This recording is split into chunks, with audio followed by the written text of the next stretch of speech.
Greetings, brave Mavericks. Our quest for truth continues. We go beyond fake news.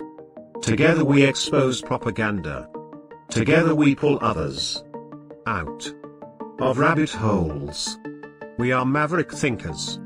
We are all unique individuals, defenders of individual rights and freedoms, credible, trusted, grounded in reality. Maverick News, Maverick News. Defending free speech, free speech. Donate at freedomreporters.com. Do it now.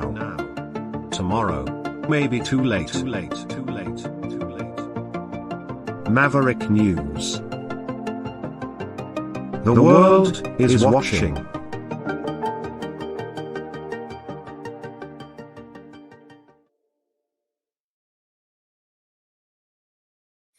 Okay. What else do we have for you? Well, I guess we could talk about the empty shelves at some schools, libraries in Ontario, specifically.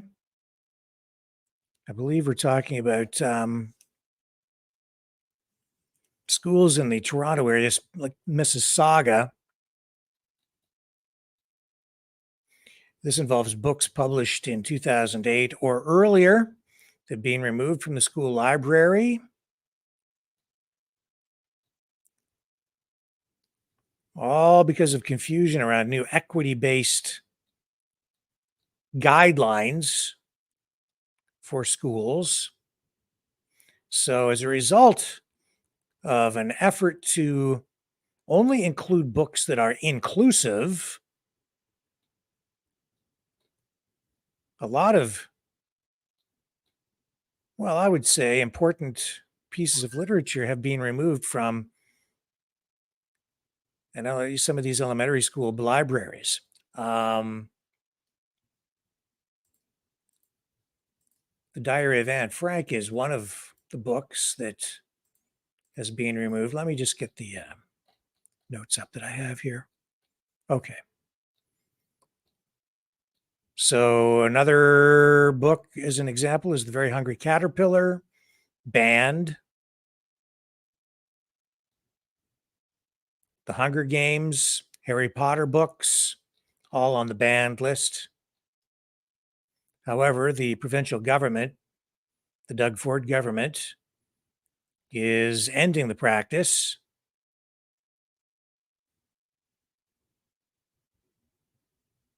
And surprisingly, this is a story that was brought to the forefront by the Canadian Broadcasting Corporation, state mainstream media. Their report focused on the Peel District School Board.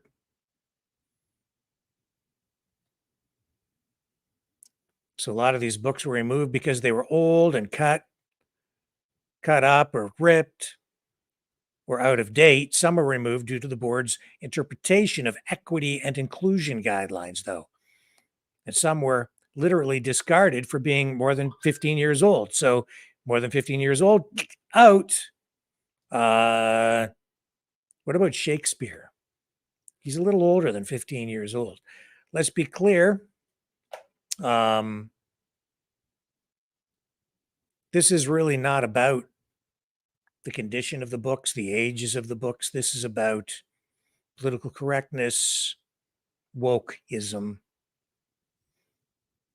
school boards out of control.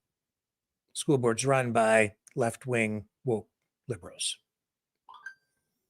But the Conservative government stepping in and at least minimizing the damage at this point. But I guess these schools involved, if you go to into their school libraries right now, some of them have almost completely empty shelves. They've taken all the books away.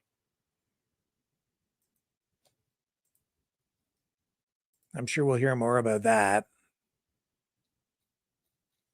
The C.I.A. is looking into allegations that several members of a CIA agency team tasked with COVID-19 pandemic analysis were paid off with significant sums of money in hush money in order to buy basically a change in their view and their position on where the COVID-19 virus came from.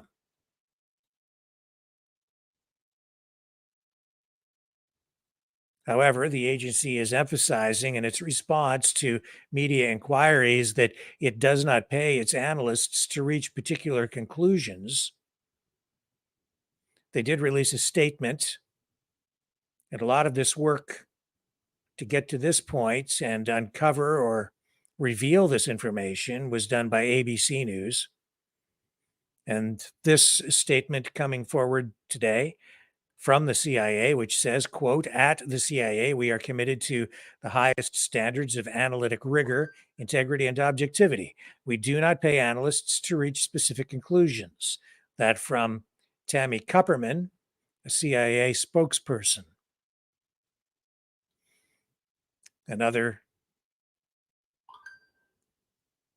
That's actually Tammy Kupperman Thorpe, who goes on to say, in addition, "We take these allegations extremely seriously and are looking into them. We will keep our congressional oversight committees appropriately informed." The CIA's comment and review follow a response to claims directed in a new letter from two Republican House chairmen to Bill Burns, the director of the CIA, which was sent out Tuesday. And in that, it says there is a whistleblower within current senior ranks of the CIA who has made these allegations. So this, of course, is just more in the latest chapter in an unresolved debate over where that COVID-19 virus came from. What started the pandemic? Was it a lab leak? Was it something that came from nature? And of course, I think as time has gone on, a lot of the information has become pretty self-evident. It's also the latest in an ongoing effort by the GOP to find evidence that suggests COVID's origins have been hidden away from the public.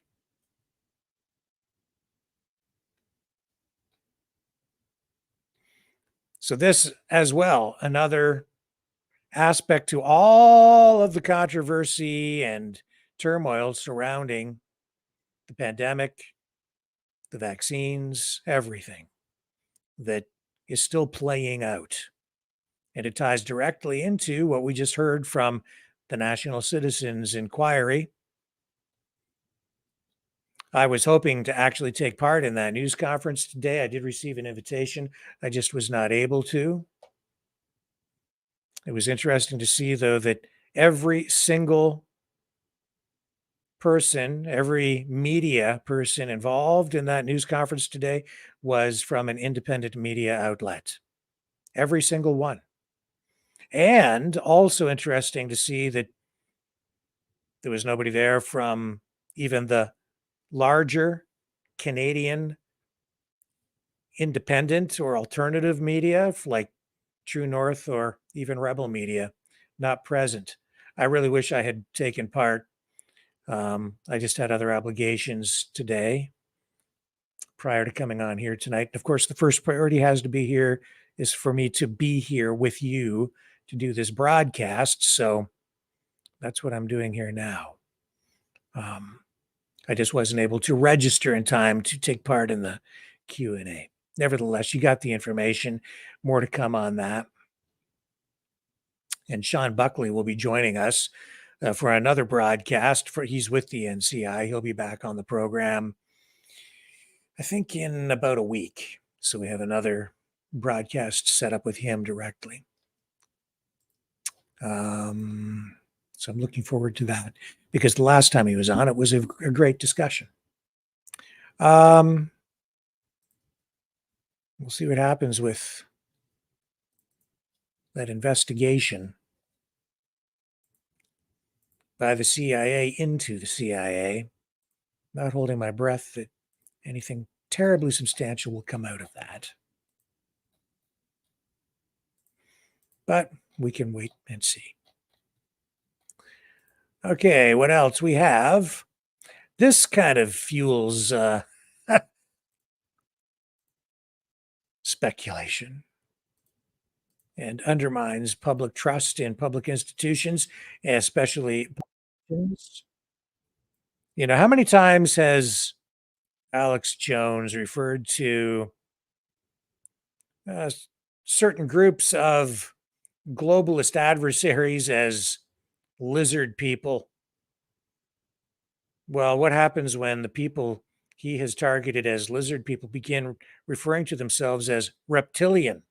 Well, that's exactly what happened during this interview between Anderson Cooper and Nancy Pelosi. I mean, you can't make this stuff up. Do you think she's not aware that people use that kind of language to describe her and take it seriously to some degree? And then here she is. Listen to this. Of course she was going to say that, but poor baby. yeah, she's really, really committed to that. It's really sad. No, I'm not a poor baby. I'm more reptilian, cold-blooded, and go in to win the election. We're going to take a short break. I want to talk to you more. Okay. So she says she's more reptilian. If that doesn't fuel speculation that she might actually be an alien lizard person, I don't know what would.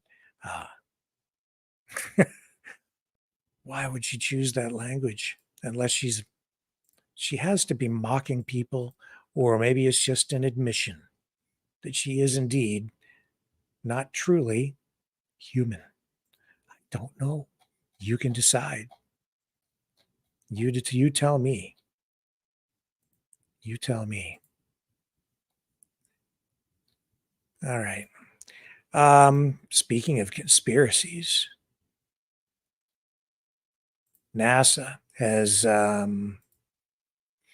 revealed the results of its examination of UFOs. In this report, it says unidentified anomalous phenomena, or UPA. Can't they just call them UFOs? Anyway, are not definitely connected to extraterrestrial life. However, they're saying what some of these machines, entities, whatever, these flying objects, what they are in some cases is still not clear. They held a fairly extensive news conference today. I'll bring you some of that here now. Let some of that roll. We'll dip into it. Here we go. You know, they keep talking about this stuff, and yet it seems like really ultimately they don't really have a whole lot to say. This is frustrating. It's like if you don't have something of substance to share, why don't you just move on? But well, you listen to this and you make up your mind. Are they still hiding something? Do they just not have anything? To the What is it? team for their incredible dedication and service. Their efforts have been instrumental, and I truly appreciate the expertise and commitment that each of them have brought to this endeavor. And with that, I'll pass over to Dr. David Spergel, who chaired our study.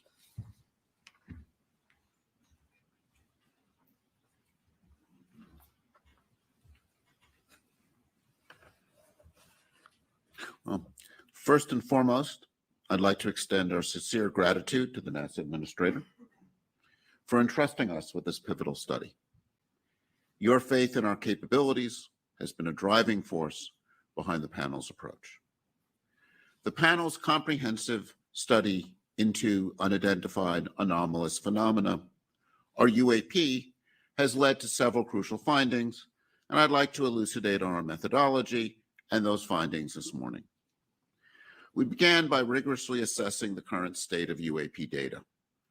Our goal was not to repeat the work of the ARROW, but to understand the nature of the reports.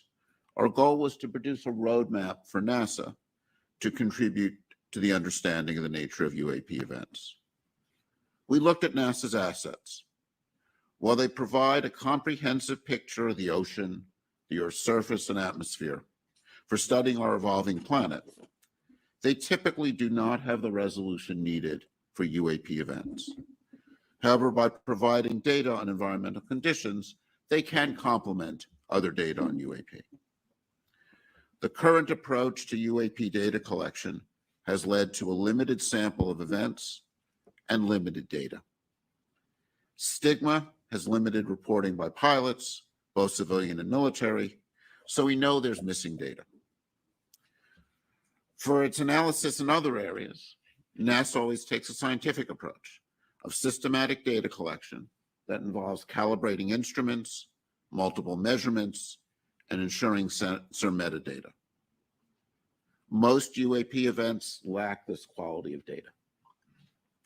One of NASA's contribution to the broader governmental effort to bring these methodologies to create a data set is to bring these methodologies to create a data set that's both reliable and extensive. And once we have a large sample of well-characterized events, AI and ML tools, which are proving to be powerful in so many other applications, will likely prove helpful in identifying interesting anomalies. It is essential to clarify, based on our current findings and methodology, that we find no evidence to suggest that UAP are extraterrestrial in origin.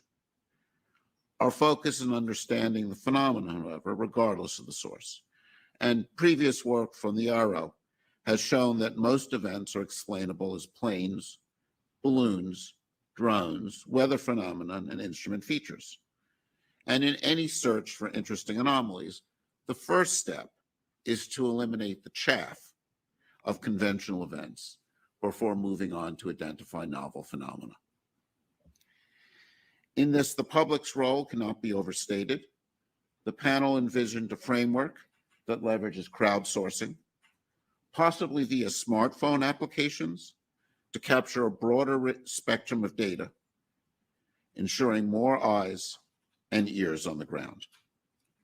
Lastly, we delved into the safety concerns UAP present within U.S. airspace. By integrating UAP collection within our current aviation reporting system, the panel believes we can provide insights into potential safety risks. NASA can reduce the stigma associated with pilots reporting anomalies, and fundamentally, by studying events we don't understand, we advance our understanding. So in conclusion, with a rigorous methodology, collaborative efforts, public engagement, NASA can be a key player in the whole of government approach to understanding UAP. Thank you. Thank you so much to all of our speakers. We will start taking questions. For those in the room, we have a microphone over here that we would ask you to speak into. We will also be alternating with questions from those on the phone line. For those of you who are in the phone line, please press *1 to get onto the queue. We will try to answer as many as we can today. We'll see how it goes. Please, sir. Thank you very much. This is directed to Mr. Nelson. Thank you for being here. Two quick questions. One is, how can we make the determination of what something isn't when we don't know what it is? And B, after a careful review of the data, if it's determined that some, underline the word some 10 times, UFOs or UAP originate from a non-human intelligence, what's the plan to disclose that to the public? And can you identify yourself, please? James Fox. Thank you. I'm sorry, and what outlet? Independent media. Thank you.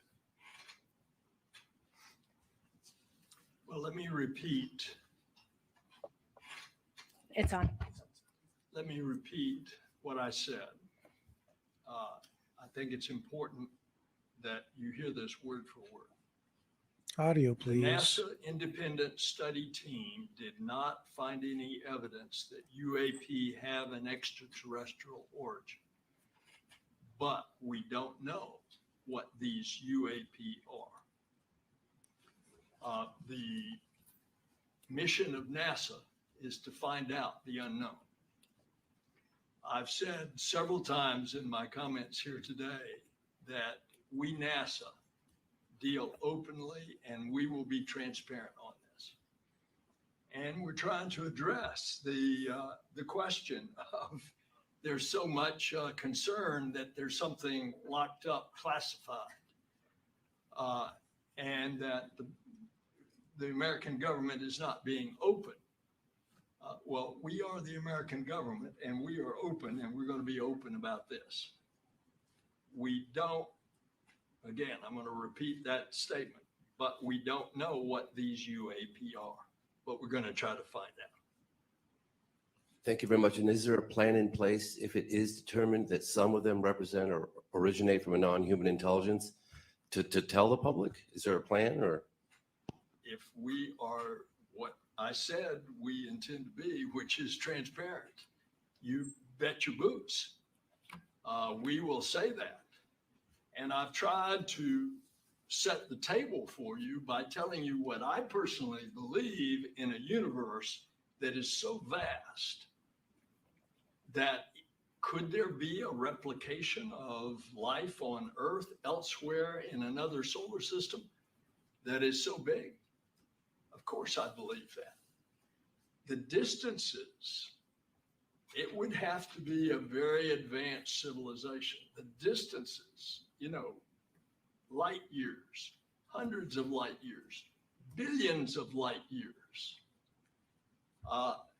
But whatever we find, we're going to tell you. Thank you very much.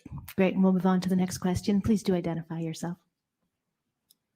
Thanks. This is Joey Roulette from Reuters. Question for Bill Nelson or any of the other panelists. So you've appointed a director of UAP research. Have you named someone to that role? And what kind of investment are you considering making in this? Is this going to be a new program office? Have you thought of funding figures, et cetera? Thanks. Yes, we have. We've already appointed the person. They've been working there for a while now, like during the study to help be a point of contact. And any budget discussions, of course, are part of a very intricate federal budget request, and so they're not something that we discuss openly. But we will certainly look at what resources need to be allocated. Can you name the official who's in We that will role? not give his name out now. Okay, thanks. Thank you. We'll take another one from in the room. Hello, Dan Rivers from British broadcaster ITV News. I heard the word stigma mentioned several times, that you want to remove the stigma. Is your message to pilots and other people that this is no longer the preserve of cranks and that you won't be laughed at and that you will take them seriously? Is that the takeaway? That is exactly the message. I mean, at NASA, we're scientists. We love data. We love all data. And if there is something that needs to be reported, and we want people to be able to feel that they can report that. We spoke in the open hearing that we had here just a few months ago. Dan, remind me when it was? May 31st. May 31st. And we actually talked then about we wanted to remove the stigma, and we also did not tolerate any of the abuse that some of our members of the panel were receiving, particularly on social media, for doing this really important scientific study. So absolutely, we want pilots and both, as Bill said, both private pilots, commercial pilots, military pilots to feel that if they see something, they need to report it.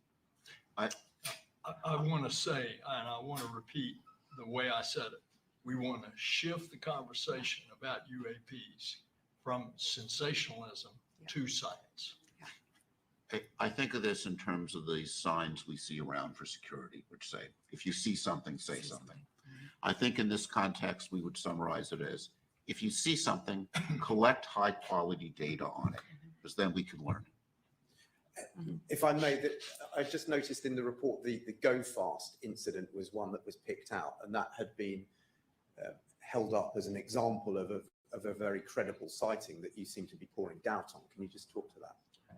I mean, we looked at that as one example, and I think this is something that Arrow has actually done a very good job of going through the events.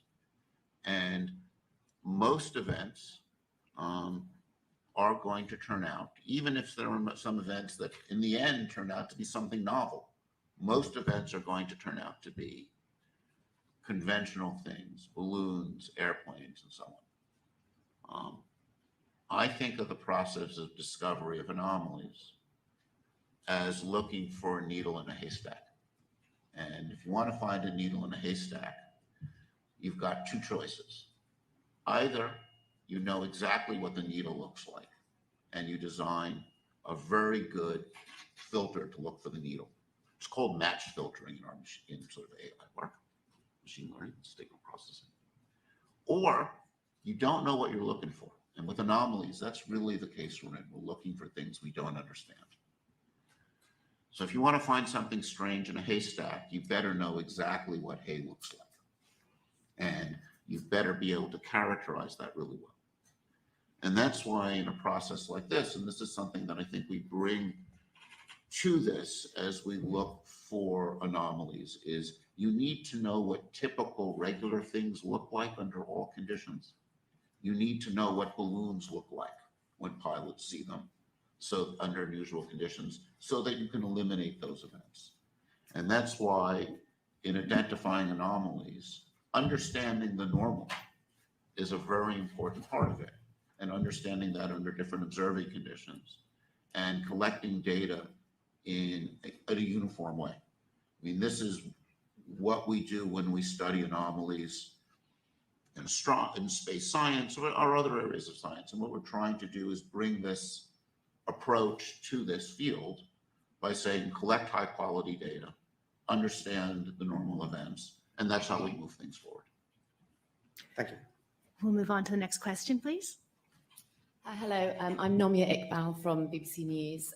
Just to follow up on the stigma question, UAP, that term has been, used in part to destigmatize UFOs. The fact is, most people use UFOs. Most of the American public, most of the world use that term. So I wonder, how much is the stigma still a problem for you, and what are you practically doing about it, really, to convince people? And my second very quick question, in your report, I noticed that you said AI is a very essential tool for identifying rare occurrences. Yesterday, we were at this big AI summit where you had 100 senators meeting all the big tech tycoons, Elon Musk, Mark Zuckerberg. And speaking to some senators afterwards, they said, we are concerned about AI, we need it to be regulated. Does that concern you? Are you worried that it might hamper your work? Thank you very much. Well, two big questions. First of all, do I personally believe that AI needs to have some boundaries?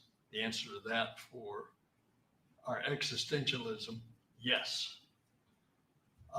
Can you do that within the appropriate bounds so that, as I said in my remarks, that we're going to utilize AI as one of the tools as we search for what is an answer to the UAP. And so, no, I don't think that any attempts that the Congress has underway to try to write a law that would appropriately put guardrails around AI for other reasons is in any way going to inhibit us from utilizing the tools of AI to help us in our quest on this specific issue. Now, what was your other question? Just how do you destigmatize the whole thing? Because I know you call it UAPs, but people don't refer it to in that way. Yeah. Well, there's a mindset. We all are entertained by Indiana Jones in the Amazon and finding the crystal skull. So there's a lot of folklore out there. That's why we entered the stage, the arena, to try to get into this from a science point. I think you can blame the X-Files for a lot of this as well. That possibly too, but just remember what I said. We NASA are trying to shift it from sensationalism to science. Thank you very much. Yes, ma'am. And we do have a long line in the room, but I want to give a couple chances to some people on the phone line. So I'm going to go to the phone for our first question there. Please do introduce yourself and ask a question.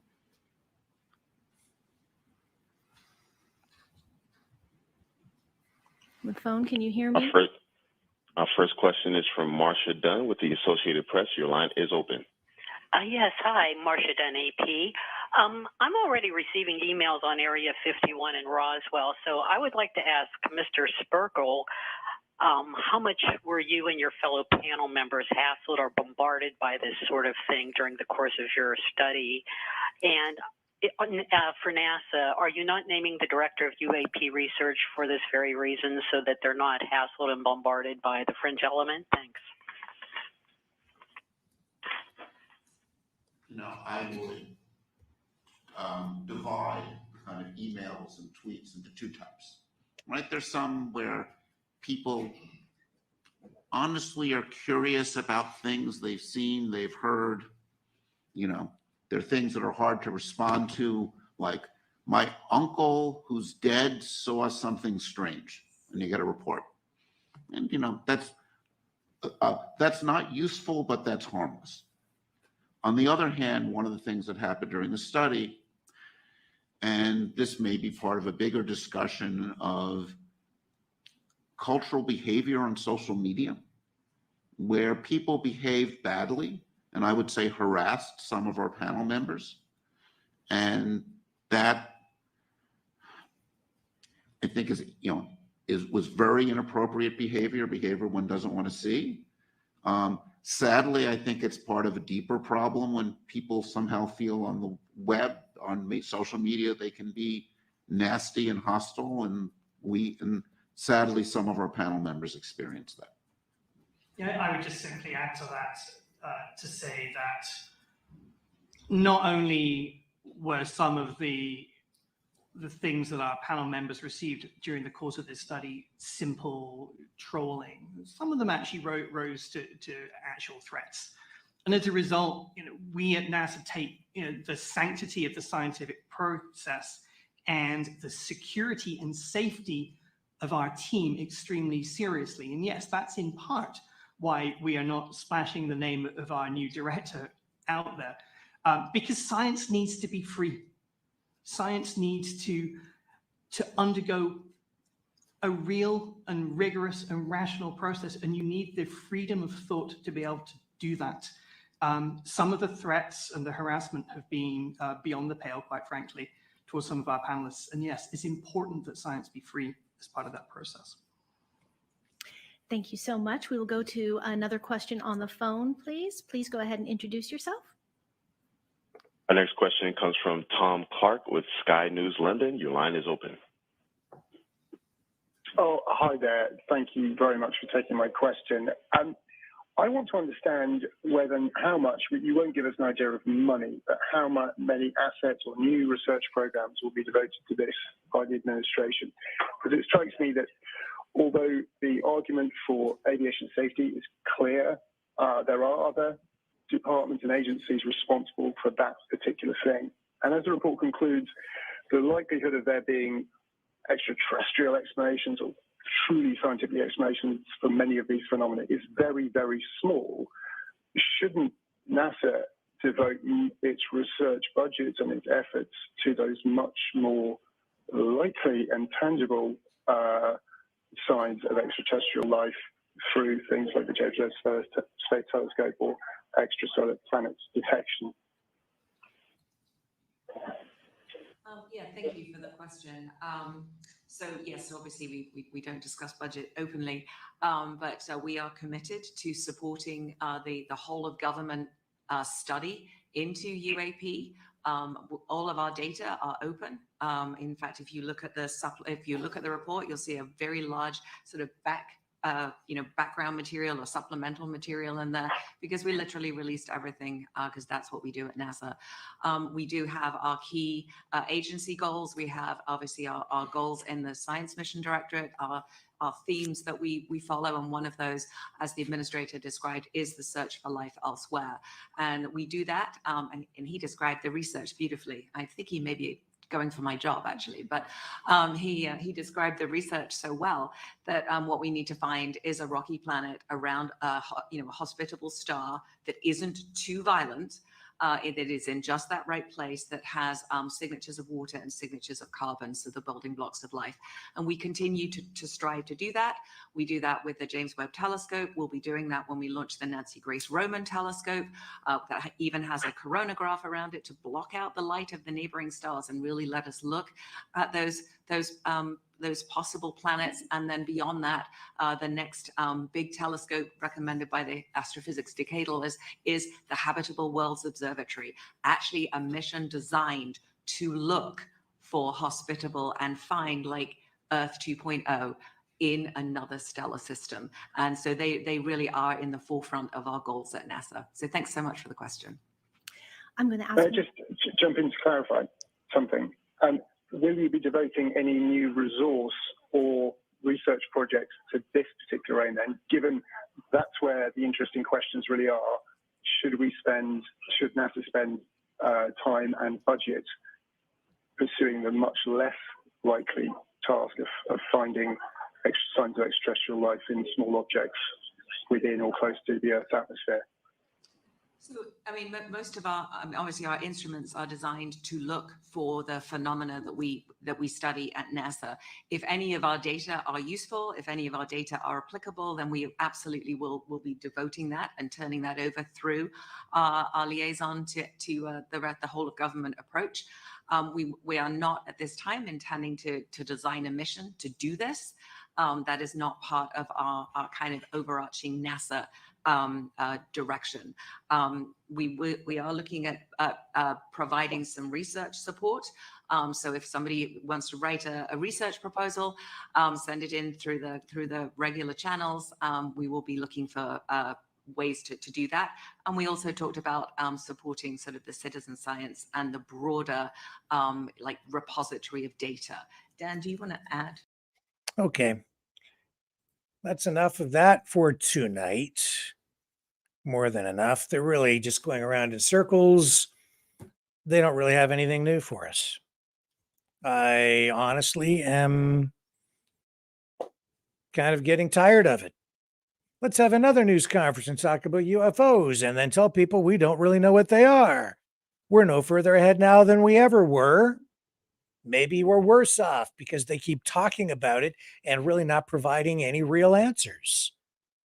What's the point in this exercise if they don't have something of substance to bring to the table beyond allowing some people to come forward and sit there and say that they're real or that they're whistleblowers and they're blowing the lid off this whole thing, but then all they really have is just what they say in terms of evidence. They don't really have anything more.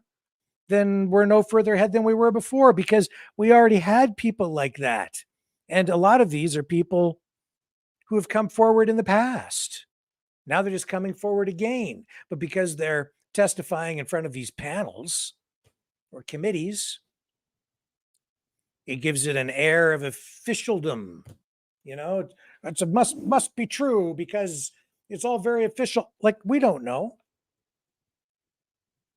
And I haven't seen anything beyond verbal testimony saying, oh, yes, they're real because I blah, blah, blah, blah, blah. But there's no real pictures that were any better than any we had before. No video that's any better than what we had before. It's actually old footage that's been recycled or old photos. There's nothing new. So you better, I don't know, like,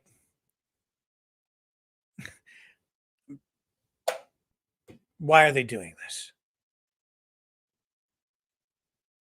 Where is this going? Anywhere? I'm tired of it. When they have something of value to say, then hold a damn news conference. We sat there and chewed up about 20 minutes listening to that. Where did that get us? Same place where we were before we started. Hang tough. We'll be right back. The New World Order. Government overreach. The Great Reset. Mainstream media lies. Now more than ever, independent voices are needed. Donate now at freedomreporters.com. That's freedomreporters.com. Maverick News, the antivirus program for your mind.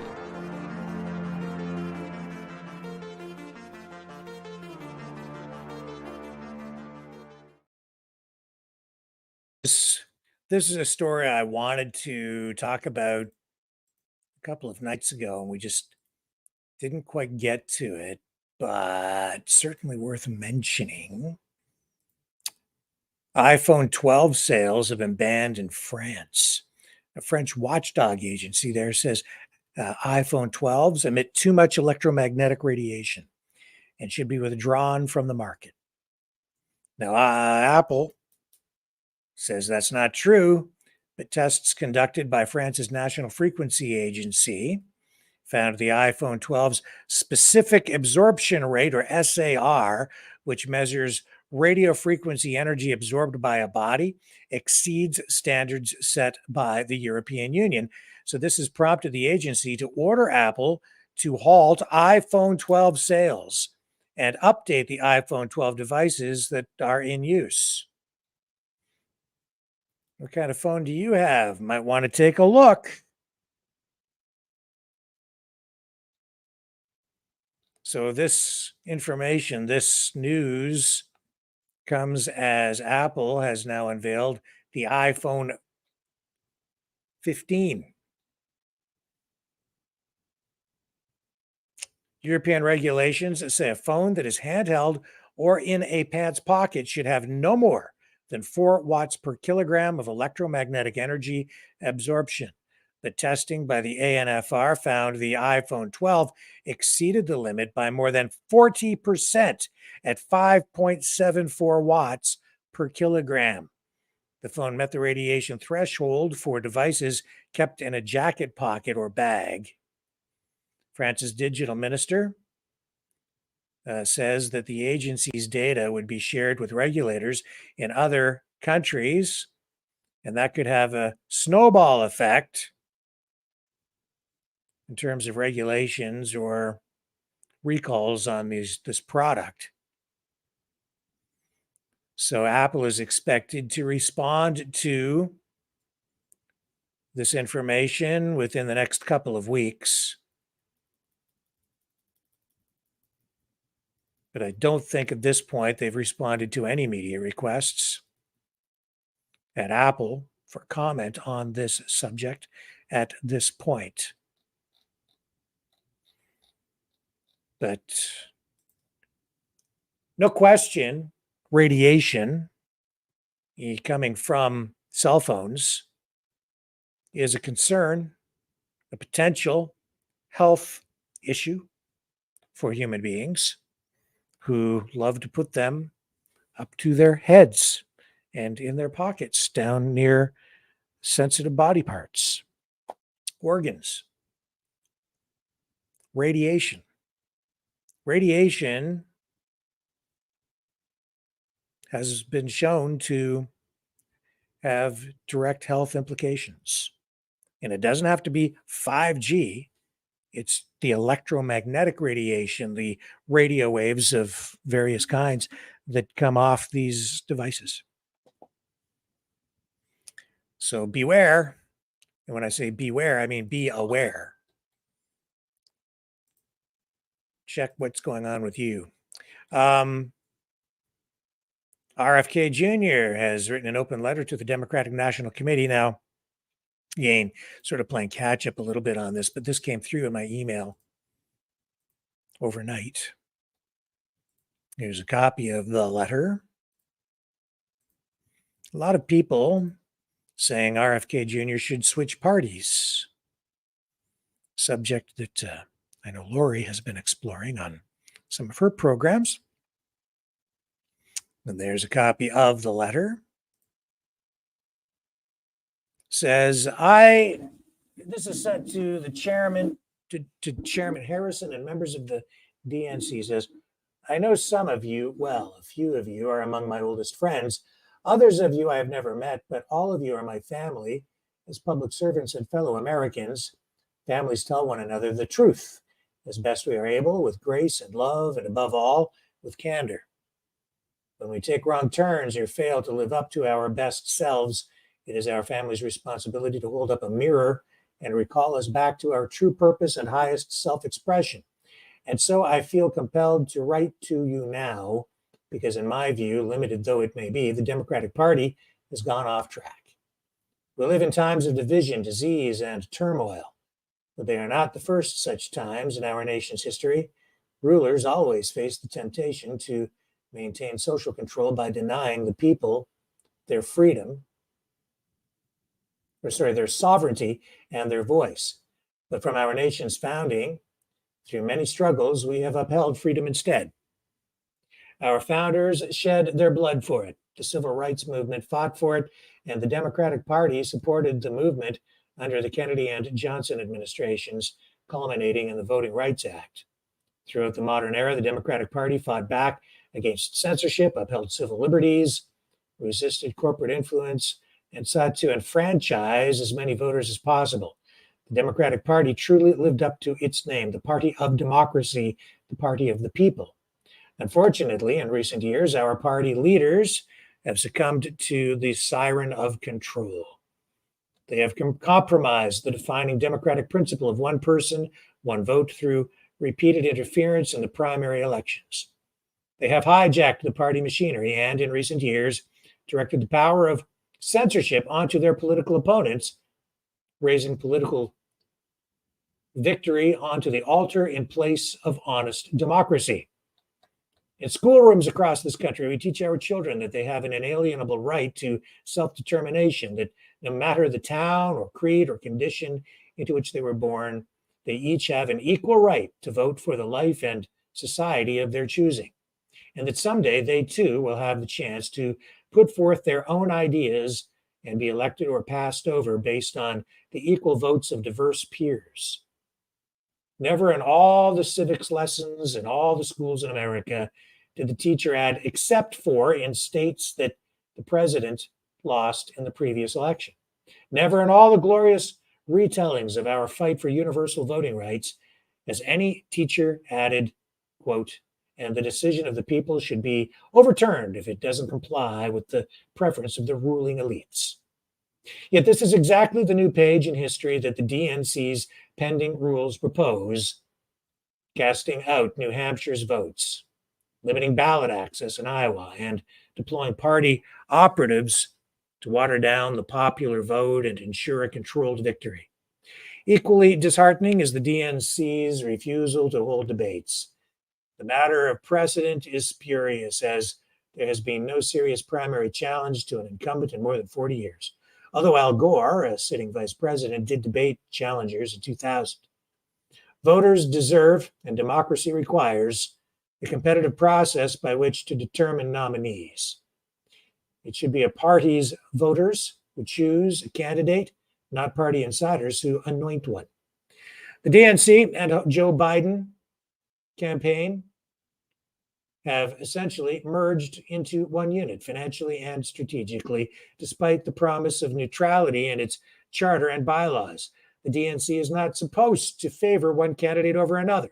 It is supposed to oversee a fair democratic selection process and then support the candidate that its voters choose. Much has been said in recent years about our country's endangered democracy.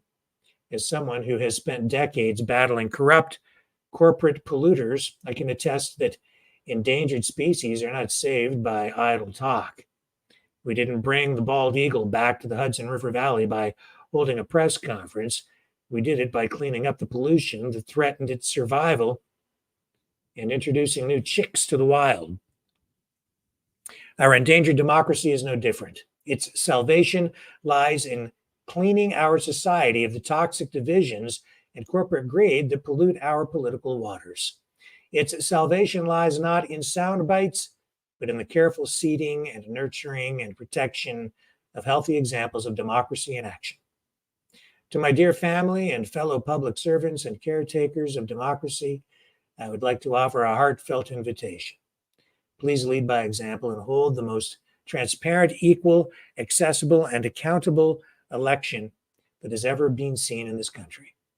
You have the power to do this. You have the power to restore the faith of the people, faith in the Democratic Party, and faith in democracy itself. Family to family, I urge you to reflect privately and in consultation with your higher power on what legacy you wish to leave. Will it be a fearful, desperate grasping for power at all costs, or will it be the confident and grateful letting go that marks those who truly believe in democracy? And if in those reflections you find yourself seeking sage counsel, I offer the parting words of George Washington, a leader whose voluntary handover of power set a precedent that echoes to this day. Parties, Washington warned, become potent engines by which cunning, ambitious, and unprincipled men will be enabled to subvert the power of the people and to usurp for themselves the reins of government, destroying afterwards the very engines which have lifted them to unjust dominion. I write to you now in the hope that you hold the engine of democracy as sacred as I do. I pray that at a time of public discontent, you cede more power to the public, not less, and thereby do right by yourselves, by the American people, and by the ideal of self-determination that inaugurated our great nation in service of a more perfect union. Robert F. Kennedy, Jr.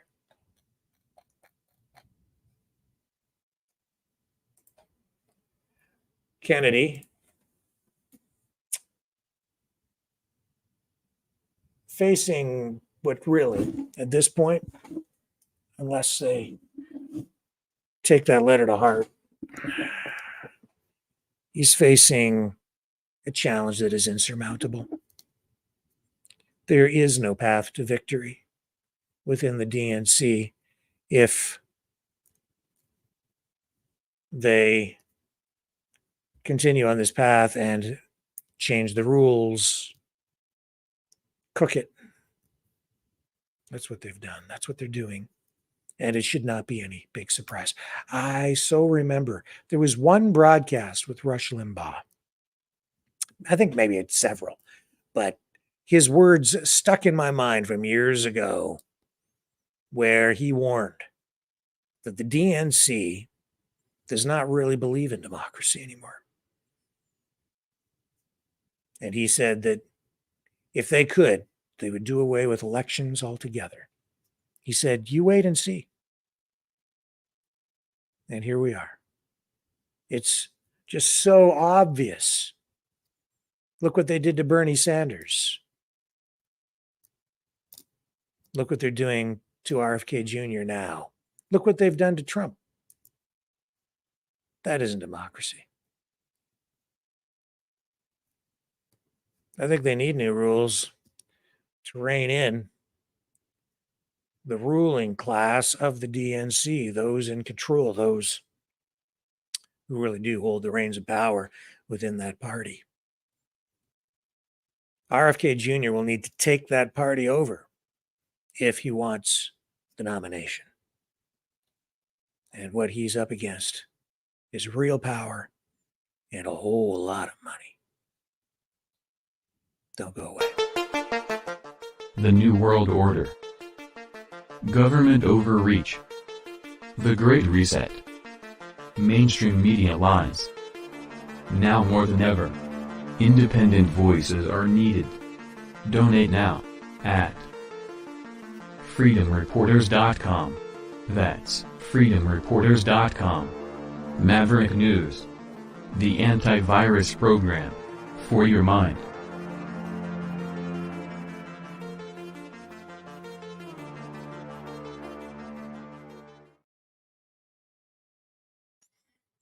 Okay, so, man, I'm sure that you've seen, I don't know if you have or not, the earthquake in Morocco. And there were reports of bright lights in the sky just before. Let me just show you what I'm talking about. So a bunch of videos. Here we go. Let's get these on the screen. This is the strangest thing.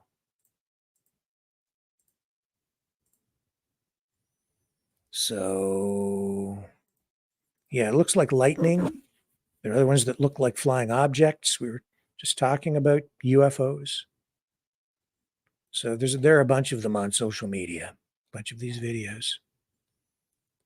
You can see here, I'll bring this one up. So you'll see some flashes in the sky coming up there. See that? It's like lightning. So that looks very authentic to me. It's just a security camera. Look at that. See that in the distance there? So apparently this was seen and obviously shot with a security camera just before the earthquakes, the tremors, so which killed so many people. But it's not the only video. Scroll down.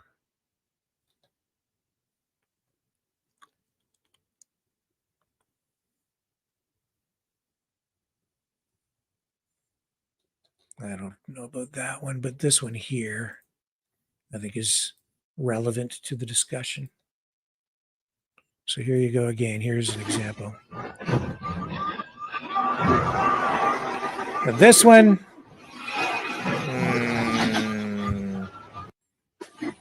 that one, no, I don't think so. My personal opinion that one's fake. Yeah, and right there it says, I didn't know that. This is fresh to me. I hadn't seen this one before. It says this is old CGI, computer generated video exposed in 2020 and created by TikToker Andy Fortenbacher. So there you go. I mean, it looked fake to me, and it obviously is because it's been connected. Okay, so this looks like it's probably real.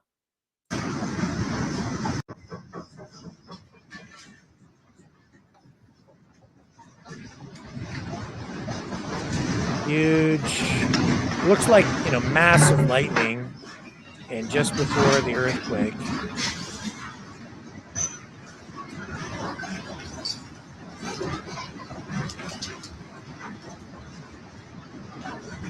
Very interesting.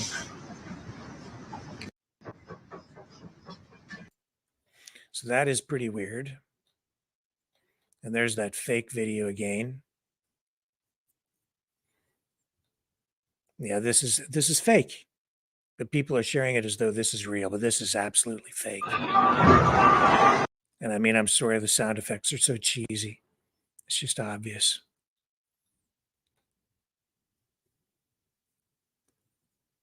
But there is this kind of thing, and here you go.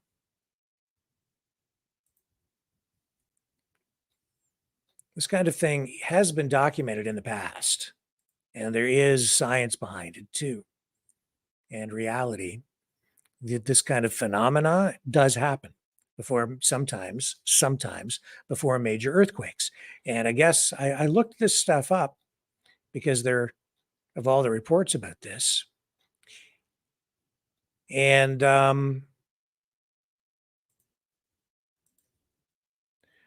guess what the scientists, geologists, whatever, the way they explain this is, of course, the Earth there's a massive amount of energy within the Earth itself. Mother Nature is beyond powerful. And so when tectonic plates shift, that's what creates an earthquake, right? You get plates shifting underground, pressure, and they move. And when it moves, it creates an earthquake. So when certain conditions are present and those tectonic plates shift, it creates massive amount of pressure, and the tectonic plates, when they move, that's energy. It's kinetic energy, and that can be converted into other kinds of energy when the minerals underground rub against each other. And what happens, I guess, in theory, is that these minerals move against each other and create an electrical charge underground. That energy is then dissipated up through the Earth's crust, and it's actually expended into the atmosphere, where you see those electrical charges ignite into a form of lightning, essentially, is what you're seeing. So it's almost like reverse lightning, the energy coming from the Earth itself up into the atmosphere instead of the lightning coming from the static charges in the atmosphere, manifesting itself as lightning bolts coming down and sometimes striking the Earth. It's going the other way, which is unusual, but has been observed many times in the past. The scientists who, I guess, have these theories say they don't really fully, even today, understand all of the physics and maybe even the chemistry and all of the science involved in it. But they say that's basically what's happening when you see those kinds of lights. So I thought that was really, really, how should I put it? I don't want to use the wrong word because so many people have died. It's amazing, I guess is the word. Truly amazing. And so other people, of course, will speculate in other ways and come to their own conclusions on what they think those lights in the sky were. But the one video that we ran just there, I think that is obviously authentic. The other one, obviously fake, because a lot of people put that stuff out these days in order to generate clicks and to screw with people's minds. I think it is honestly part of the information war. Also, we're going to take a brief break. And when we come back on the other side, somebody's going to send us a video, apparently, of a lady. I think her name is Samantha. Anyway, I think she's originally from Louisiana. She's been very concerned about these reports of missing children in Lahaina, in Maui, following the devastating wildfire that ripped through that town and killed so many people. And we've had all these various reports with conflicting information, various kinds of information coming out about these missing children there. And so she has been extremely upset about it. She's a live streamer, a journalist, and so concerned and has expressed such despair in her videos that she decided to get on a plane and fly down to Hawaii and see what's going on firsthand, to give us a firsthand account. So Samantha will be coming up after this break. Someone is sending me the video. I haven't quite seen it yet, whatever it is, but I'm eager to find out what her report will have for us tonight. She is there to get us a little bit closer to the truth. So she has gone from sort of, I think, obscurity with some of her videos to someone who has gained some real prominence online as a live streamer. And that's because of her concern about all these missing children that we've been told about. So stay with me. We'll come back on the other side with her direct from Hawaii.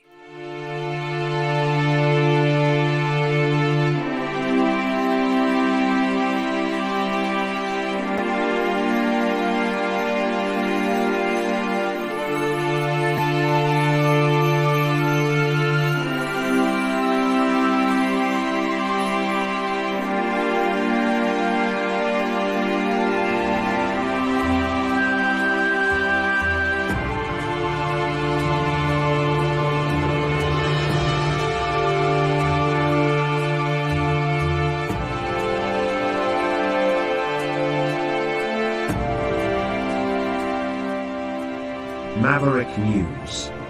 The world is watching.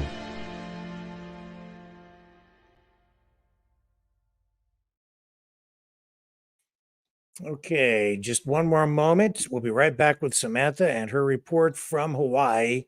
Don't go away. The New World Order. Government overreach.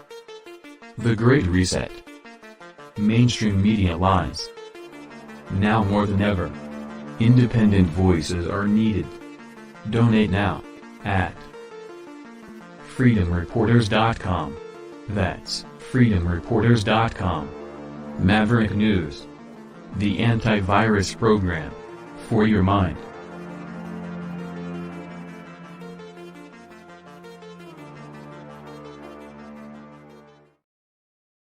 Okay, so this is Samantha. She has a live streaming channel. I think the name of her channel is All the World's a Stage.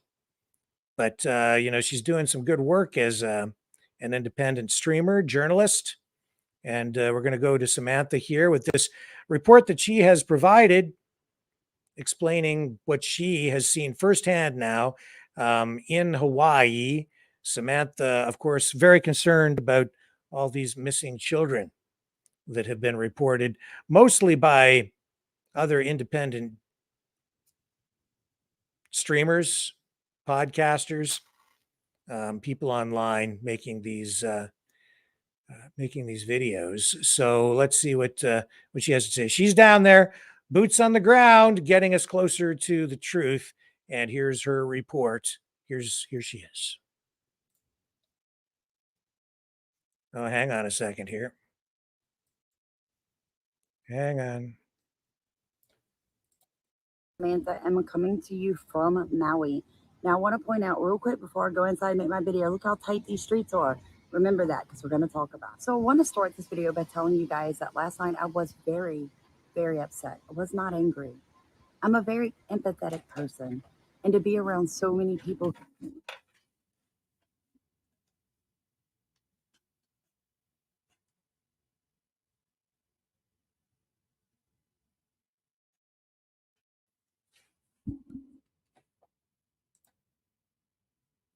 Hang on, we've got a technical glitch here again with our feed. Let me get this cue. Let me see if I can get this functioning properly here with Samantha. I'm not happy about all the technical problems we've had tonight. It's made for a very, very rough broadcast. Not cool. Really not cool. I'm going to recue this.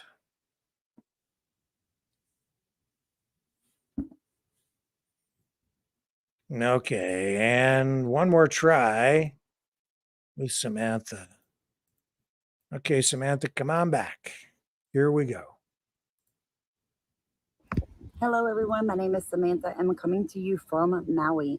Now, I want to point out real quick before I go inside and make my video, look how tight these streets are.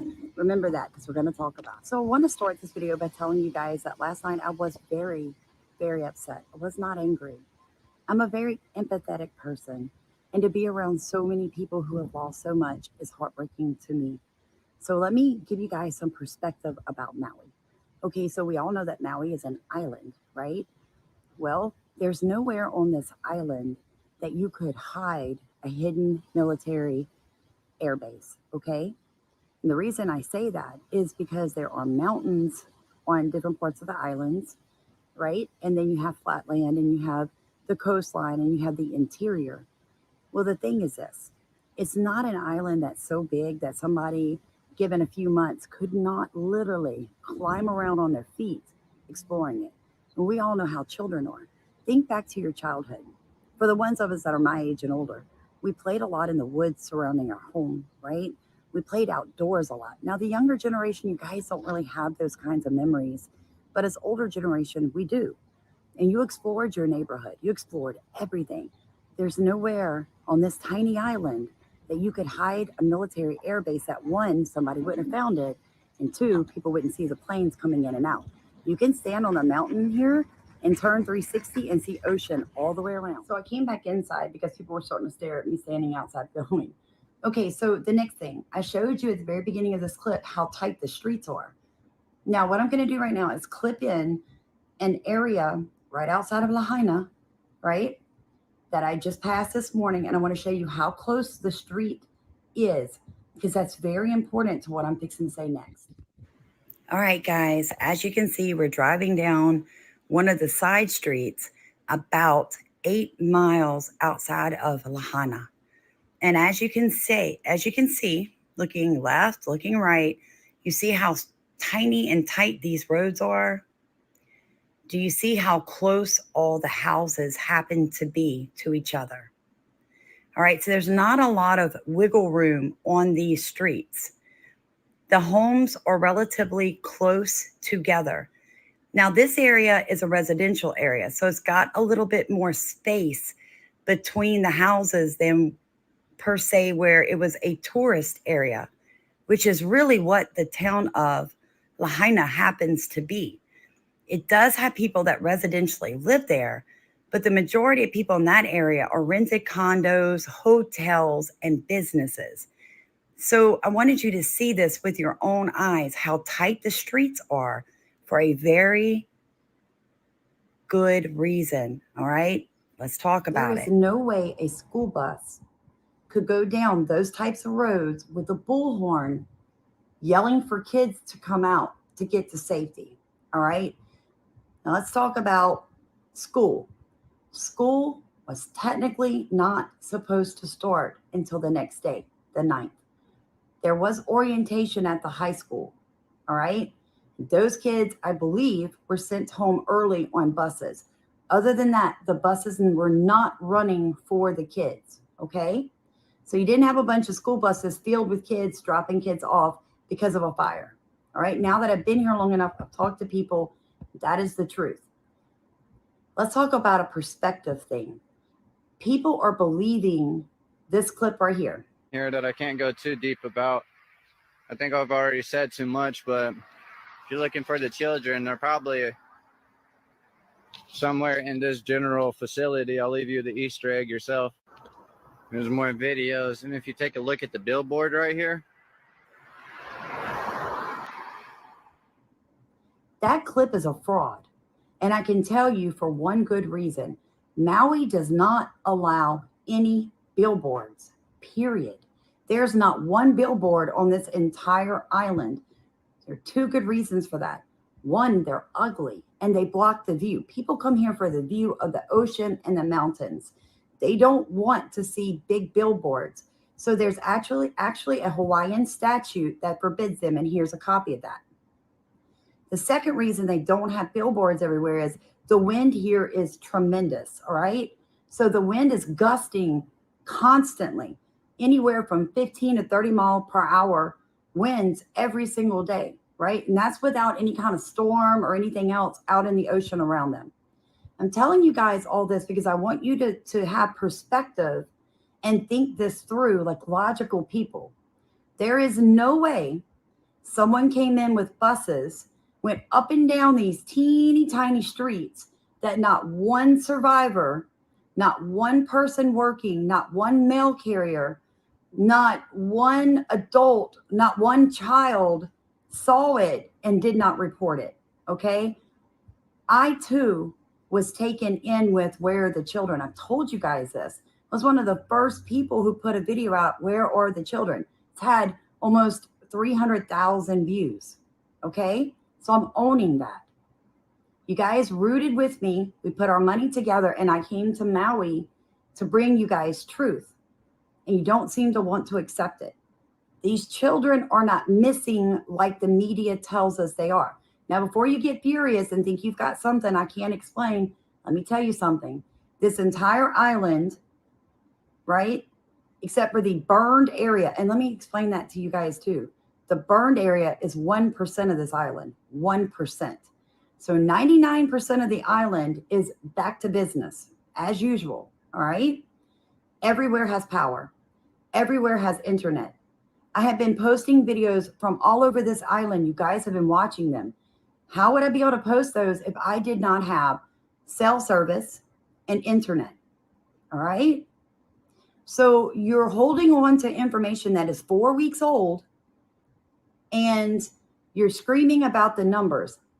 Go back and watch Iris's interview. Her husband was working that day I did the video, and as they were picking up debris, bones fell out. It is going to take months for them to clean that area because they have to go slow because they're constantly finding more bones. That is the truth of it, all right?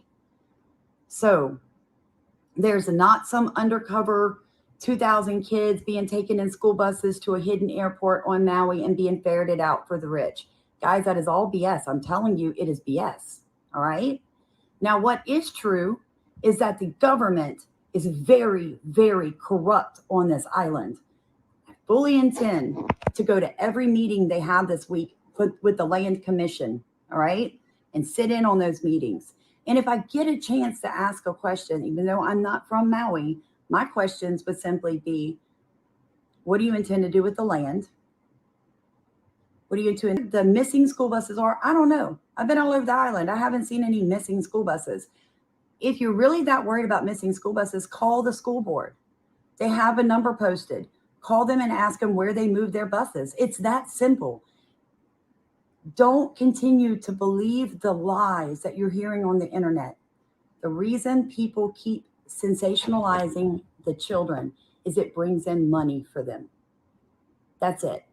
And I told you guys from the beginning, money didn't matter to me. I'm going home to go back to my life when I leave this island. All right? So whether you come home with me on my YouTube channel or not isn't a big deal. All right? I love you guys. I like to talk to you. I like us to communicate, and I like to educate people. But you need to accept the truth. All right? So for the rest of the day, if you feel like putting questions here, I will try to answer them. But I'm trying to tell you, think through what people are trying to tell you has happened. It isn't possible. A lot of what people are saying simply isn't possible. It just isn't. This island is very tight. Everyone knows everyone else. If someone saw somebody ferreting out children to the airport, to a dock, somebody would have said it, guys. They would have come forward. They wouldn't be hidden in the dark. Another thing, people are like, well, what if when they took the tourists out, they took some of the kids with them and got them off the island? Look at me. See how white I am? 90% of the tourists I have seen here look just like me. Do you think I could have got a child of Hawaiian blood off this island without someone saying, hey, lady, what the hell are you doing? I'm just saying, not that many people would be in on stealing kids. It seemed so different when I was in Louisiana, right? At the beginning of this, it seemed so urgent. But when I got here, I realized that we had all been fed misinformation and people just don't want to accept it. I am still looking into what caused the fires because I don't think this was natural. There's too much going on with the land grab information here, you guys. I'm getting too many calls from locals saying you have no idea how we are bullied, how we are followed, how we are harassed. They run us off the island. They intentionally put liens against our property. They're trying to take these people's property. But what has happened is the elites, because that's what they are in their minds, have pushed a narrative forward about the children to keep us all looking this way, when really we should all be looking that way. So I'm telling you guys, swap with me. Come on, let's do it. We can do this. We can put to rest that. We may never know how many children perished in that fire, and that is the shame of it. But I'm telling you guys now, there's just not the urgency that we all felt at home behind our screens here on this island for kidnapped kids, okay? There's heartbreak. There's heartbreak. Nobody's going to get on film and talk to you about their dead child. I'm sorry. If that's what you want, you don't need to watch my channel because I'm not asking grieving parents to do that, you guys. I'm serious. Serious. Think about that for a second. Put yourself in their shoes. That's what's wrong with the world. We want what we want. You guys want me to keep on with a narrative that it's not a true narrative. I'm not going to follow it. Nobody bought me over to put a $10 million in my account. I'm telling you guys, it just isn't what we were told it was. The truth is here. Where the fire started. Who started them? Why did they start them? How many people actually died? What are they going to do with the land? Those are the important questions that we need to face right now. God bless you. Please like, comment, and subscribe. And I think everybody needs to share this video.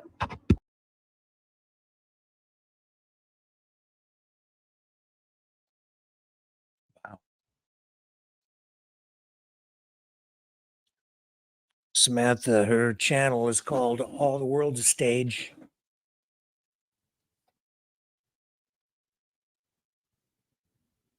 You know, sometimes it isn't so much that people can't handle the truth. Sometimes it's a situation where people don't want the truth. The New World Order. Government overreach. The Great Reset. Mainstream media lies. Now more than ever, independent voices are needed. Donate now at freedomreporters.com. That's freedomreporters.com. Maverick News. The antivirus program for your mind.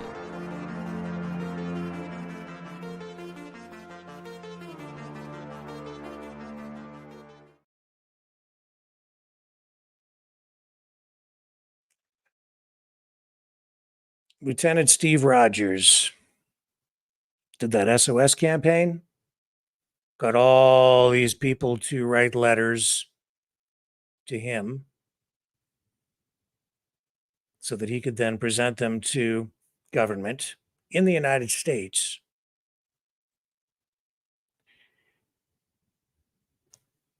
Because he sees Canada as a potential security threat to the US. So he has now written a letter to US Congress regarding Canada. This is a new development. I'll show you the letter. Just released from Lieutenant Steve Rogers to, as I say, U.S. Congress.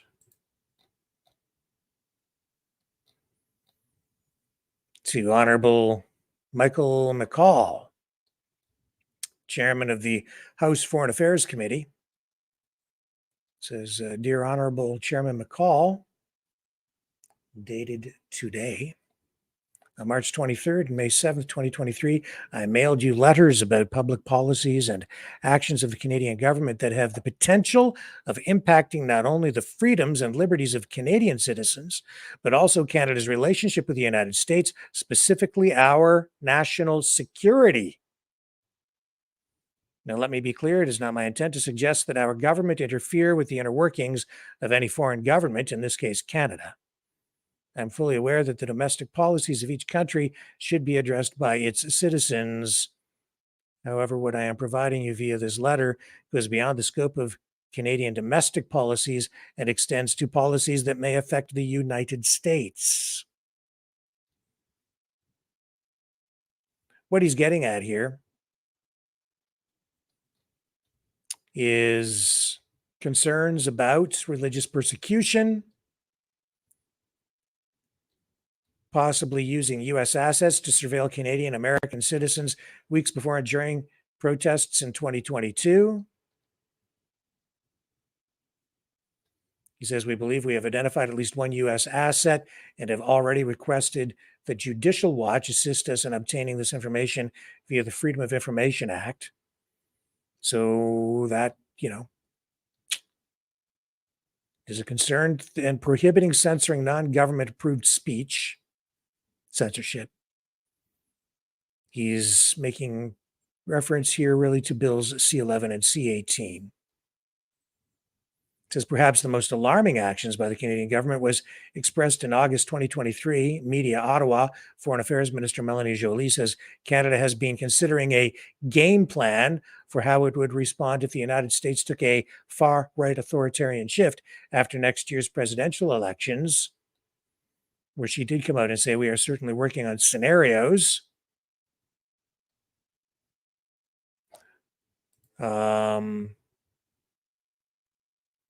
I'm not exactly sure what all of that meant either, but what I took from it was they were looking at maybe finding some ways to pivot Canadian government policy if the ideological foundations of the reigning government in the US should become more, I guess, conservative or right wing. Specifically, what they're really talking about is what happens if Trump gets reelected, and she's saying, "Well, we're looking at strategies to deal with that." Is that a national security issue for the U.S.? I wouldn't say so, other than it would obviously result in less favorable relations between Canada and the United States if Trudeau were to remain in power and Trump were to be elected again. Things would get frosty, no doubt about it, especially after the history generated in the past when Trump was president and Trudeau was prime minister. But our two countries still got along. I think that would continue. Also, he's expressing, Lieutenant Steve Rogers, in this letter, national security at our northern border, expressing concerns about that. He says it has been reported that one sector of the northern border between the U.S. and Canada has seen more migrant apprehensions in 2023 so far than the last 10 years combined, with migrants from 76 countries hitting the often overlooked border. Over 6,100 apprehensions, 76 different countries in just 11 months. And then he says on September 12th, 2023, Canadian MP Michael Chong testified before U.S. lawmakers about being the target of Chinese foreign interference. So what he's getting at here really is he's concerned about possible Chinese influence in the activities of the Canadian government and the policies. And he's suggesting here that current government policies, new legislation, and the political shift that he's witnessing is something that he's concerned about. Of course, he's very conservative, and the Liberal government of Justin Trudeau is very neoliberal, left-wing, woke. And that's what his campaign is supposed to be about.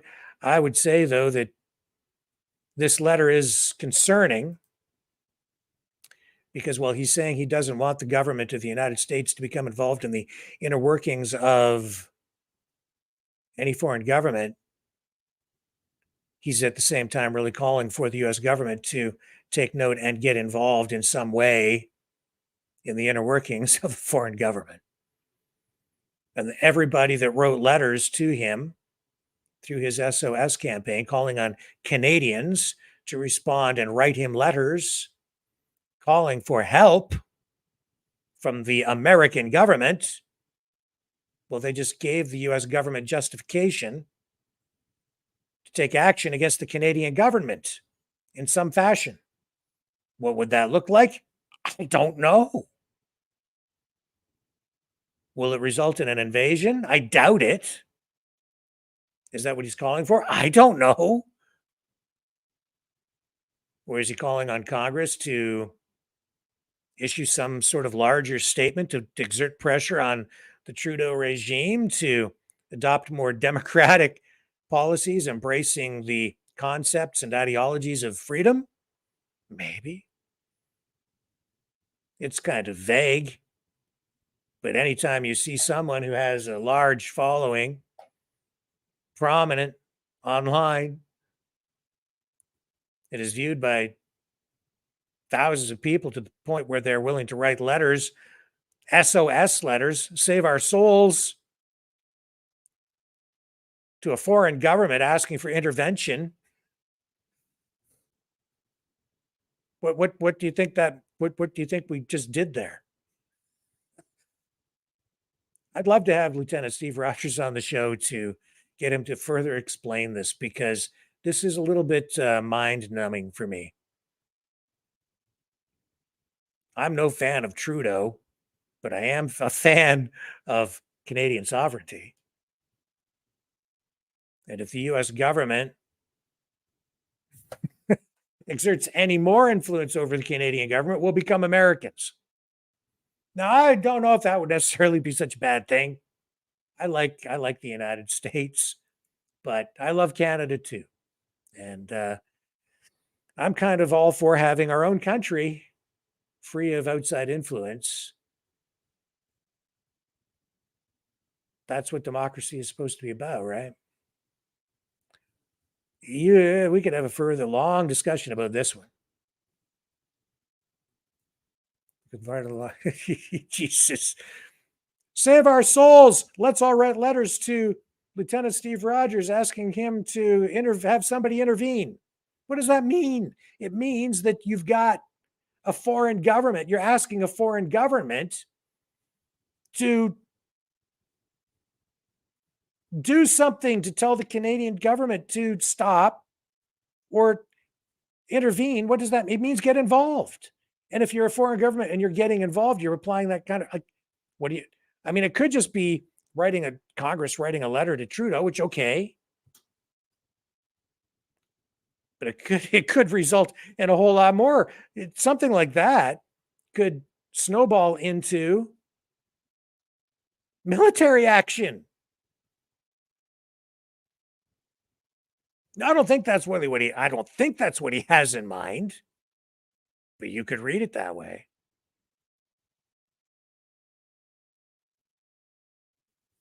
It's more serious than people realize. When you do things like this, you really need to think about what the heck you're asking for. You better be careful. You might just get it. Maybe you think that'd be a good thing. I'm not so sure.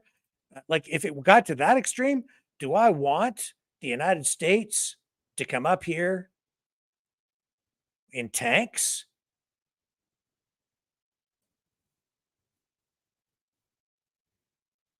With soldiers, foreign soldiers on Canadian soil to save us?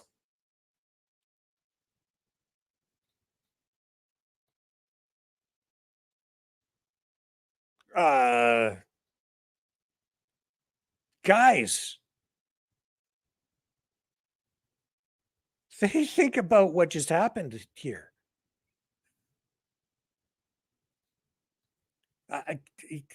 Wow.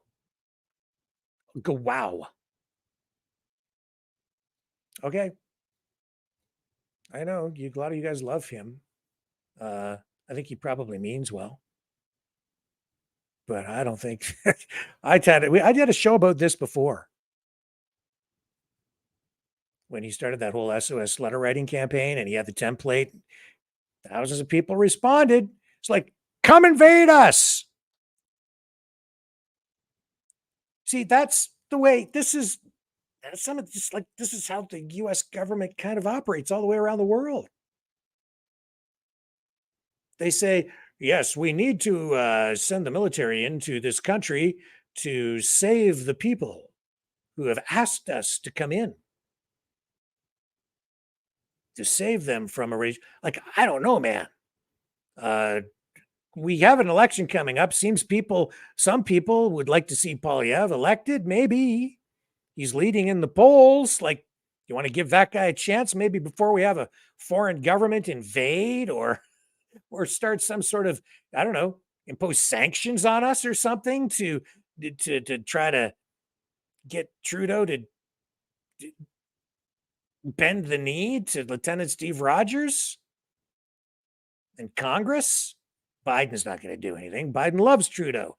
So, I mean, this thing's not going anywhere anyway, but I'm just telling you that this thing is like, if you really look at it and for what it is, this is nuts. It's nuts. Kind of. But Lieutenant Steve Rogers, he's been so focused on Canada. He's an American, right? And he says he doesn't want any kind of involvement of the U.S. government in the inner workings of the Canadian government. He's constantly making videos about Canada. He's intervening in the inner workings of the Canadian government by trying to influence things, which I don't have an issue with, really, but that's what he's doing. Yeah, he doesn't want to influence the inner workings of the Canadian. Yes, he does. Oh, yes, he does. He's fixated on it. He wants to influence what the Canadian government does. He wants to influence Canadian government policy and maybe more. Oh, yeah. No doubt about it. I don't really want to, but yes, you do. Very obvious. Well, let me show you. Okay. I didn't think I'd do this. I just thinking about it now. Let's go back here. Like, look at all the things he's posted about Canada. Go watch his channel if you want. Letter to U.S. Congress regarding Canada.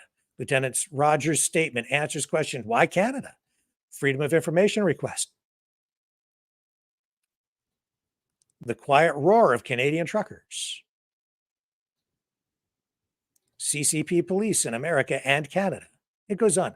Letter U.S.-Canadian border. Canadian government put on notice by U.S. Congresswoman. Yeah.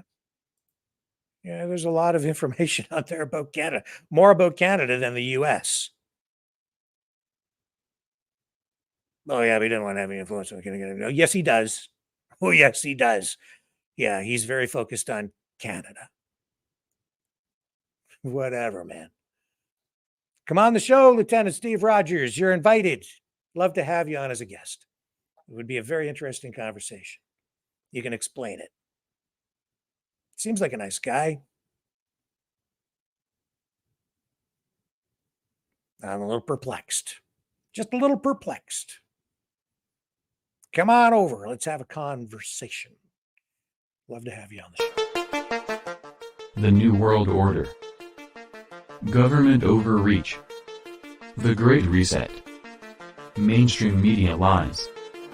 Now more than ever, independent voices are needed. Donate now at freedomreporters.com. That's freedomreporters.com. Maverick News. The antivirus program for your mind.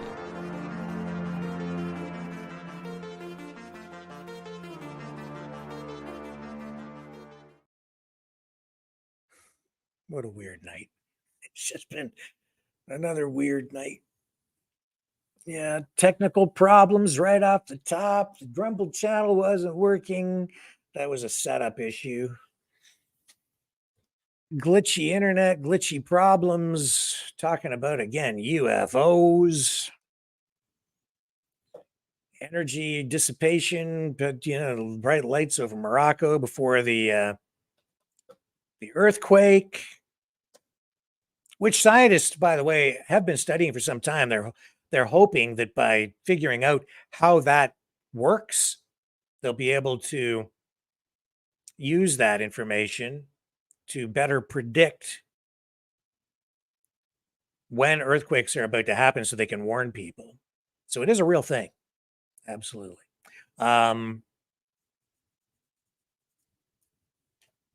all kinds of stuff tonight. But it's just been a strange night. It feels weird. This letter from Robert F. Kennedy Jr. Wow. The book thing. Books being pulled off the shelves in school libraries. Classics, man. Yeah, I don't want to have anybody read anything older than 15 years. Yeah, so much for the classics. God help the upcoming generation, I'll tell you. And as a result, God help our communities and our countries. Scary, scary, scary, scary times. Okay.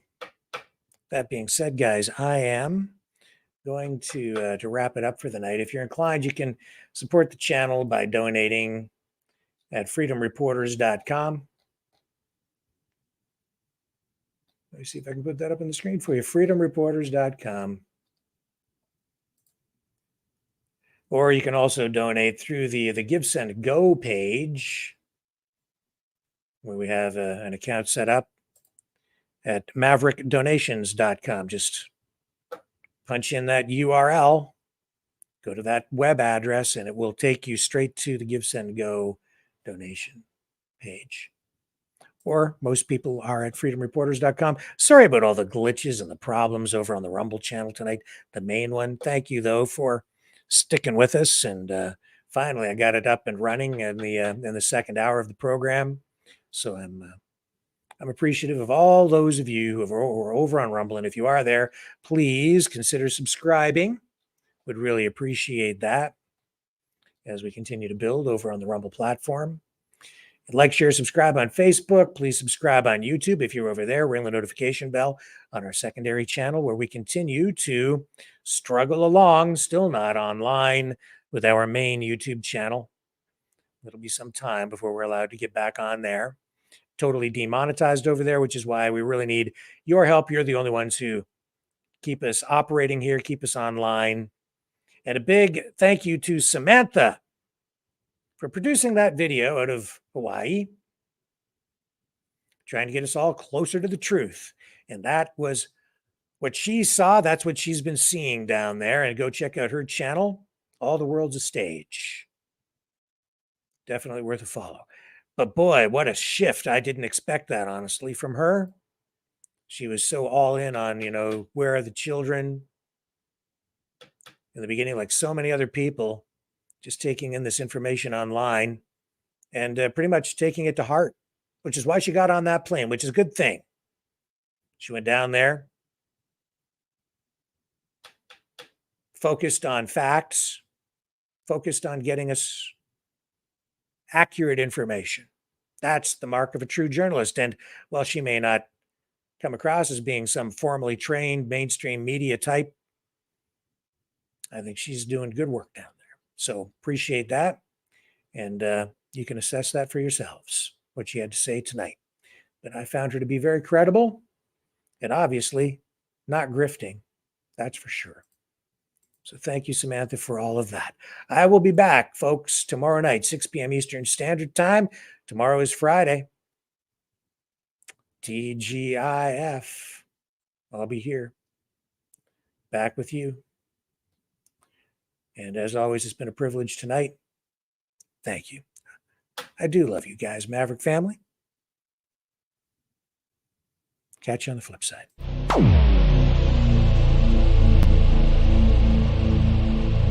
This has been a Maverick Multimedia Productions.